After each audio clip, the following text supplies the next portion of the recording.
ॐ गणपतये नमः। श्री गणेश स्तोत्र।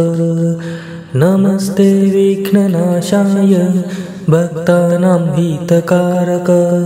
नमस्ते विघ्नकर्त्रे भक्तानां विनायक। नमो मूषकवाहाय गजवक्त्राय धीमते। आदिमध्यान्तहीनाय आदिमध्यान्तस्वरूपिणे। चतुर्भुजधरायैव चतुर्वर्गप्रदायिने। एकदन्ताय वैतुभ्यं हेरम्बाय नमो नमः। लम्बोदराय देवाय गजकर्णाय रुण्डये। योगशान्तिस्वरूपाय योगशान्तिप्रदायिने। योगिवेयोगदात्रे च योगिनां पतये नमः।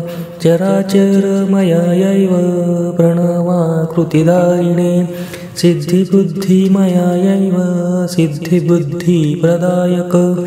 सिद्धिबुद्धिपते तुभ्यं नमो भक्तप्रियाय च। अनन्ताननदेवेश प्रसीद करुणानिधे। दशोऽहं ते गणाध्यक्ष मां पालय विशेषतः। धन्योऽहं सर्वदेवेषु दृष्ट्वा पालविनायक। कृतकृत्यो महायोगी ब्रह्मभूतो न संशयः। यदि प्रसन्नभावेन वरदोऽसि गजानन तदा मां शापहीनं त्वं कुरु देवेन्द्र सत्तम।